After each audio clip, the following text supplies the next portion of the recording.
आपल्या परिसरातील घडामोडी पाहण्यासाठी पाहत रहा आमची मुंबई न्यूज। पण नेत्यांना का या गोष्टी कळत नाहीयेत। तुम्ही आत्ता का मला फोन करताय? एवढ्या दिवसामध्ये माझी तरफड तुम्हाला लोकांना कळली नाही का? म्हणजे वसंत मोरे स्वतःसाठी कधीच लढला नाही, कायम सामान्य महाराष्ट्र सैनिकांसाठी लढत आलाय। आणि मग जे पदाधिकारी माझ्या बरोबर आहेत, ज्यांनी माझे कार्यक्रम घेतले, त्या लोकांना दाबण्याची कामं होतात, त्या लोकांना त्रास दिला जातो। मग जर अशा पक्षामध्ये अशा लोकांमध्ये राहून जर माझ्यासोबत असणाऱ्या माझ्या साथीदारांवरती जर चुकीच्या कारवाई होत असतील, त्यांच्या पद काढण्यापर्यंत जर लोकांची मजाल जात असेल, मग अशा लोकांमध्ये, अशा शहरातल्या लोकांमध्ये काय राहून करायचं आपल्याला? त्याच्याकरता मी माननीय राजसाहेबांकडे सुद्धा मागच्या महिन्यामध्ये वेळ मागितली होती की साहेब मला पुणे शहराच्या लोकसभेसंदर्भात मला बोलायचंय। परंतु साहेबांनी सुद्धा मला त्या संदर्भामध्ये बोलले नाहीत। आणि मला वाटतं की जर अशा पद्धतीने पुणे शहरामध्ये जर राजकारण होणार असेल तर मग अशा लोकांमध्ये न राहिलेलं बरं। माझा वाद आजपर्यंत मान्य राजसाहेबांसंग कधी नव्हता, महाराष्ट्र नवनिर्माण सेनेसोबत सुद्धा नाहीये। परंतु ज्या चुकीच्या लोकांच्या हातामध्ये हे शहर दिले, ज्या चुकीच्या लोकांनी या शहराचं वाटोळं चालवले, इथला महाराष्ट्र सैनिक आज कोणत्या परिस्थितीमधून जातोय तो लोकांना माहिती आहे। माझा जो आजचा त्रास आहे, मी कोणत्या परिस्थितीने, काल रात्रभर झोपलेलो नाही, मी रात्रभर झोप आलेली नाही कालच्याला। मी रात्री विचार केला, कालच्याला माझी पोस्ट तुम्ही पाहिली असेल, अनेकांचे माझ्या पोस्टवरून मला फोन आले।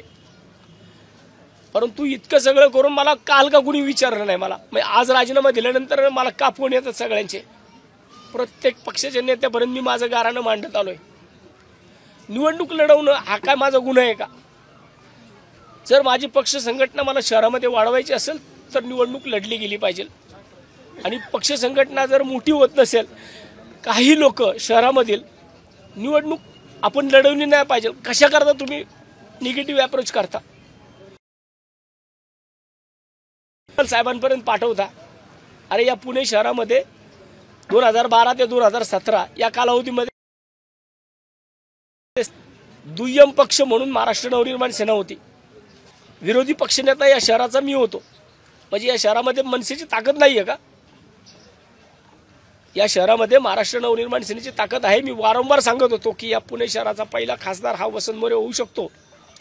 परंतु काही लोकांना वाटत नाहीये की वसंत मोरे हा स्वकेंद्रित राजकारण करतो, अशी लोक म्हणतात। आजपर्यंत हा आरोप माझ्यावरती फक्त लावताना पक्षाच्या कोर कमिटीच्या नेत्यांनी लावलेला आहे। महाराष्ट्र सैनिकांनी, एकाही महाराष्ट्र सैनिकांनी माझ्या विरोधामध्ये, मला आत्ता सुद्धा अनेक महाराष्ट्र सैनिक थांबवत होते।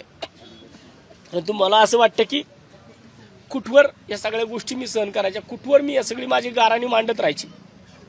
मी माझं गाऱ्हाणं मांडायला गेलो तर तिथं लोकांना खोटं वाटतं। मग त्याच्यापेक्षा मी मागच्या वेळेस सुद्धा ज्या काही भूमिका माझ्या मांडल्या होत्या त्या भूमिकेमध्ये माझ्यावरतीच कारवाई झाली। आणि आता सुद्धा जर माझ्यावरतीच कारवाई होणार असेल तर मला वाटतं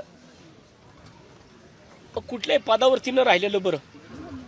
म्हणून मी आज माझ्या प्राथमिक सदस्यत्व पदाचा, माझ्या सरचिटणीस पदाचा, माझ्या संघटक पदाचा मी राजीनामा दिलाय। इथून पुढे मी अजून कुठल्याही पक्षामध्ये गेलेलो नाहीये। माझी जी काय भूमिका असेल ते पुणेकर माझे मायबाप आहेत, ज्यांनी मला एक स्थान दिलेलं आहे त्यांच्या मनामध्ये। पुणे शहरातले पुणेकर ठरवतील की वसंत मोरेने भविष्यात काय करायचं। पुणेकर म्हटले वसंत मोरेने लढायचं तर 100% वसंत मोरे एकटा लढणार। आमची मुंबई, आवाज महाराष्ट्राचा। आमची मुंबई न्यूजला लाईक करा, शेअर करा, कमेंट करा आणि सबस्क्राईब करा।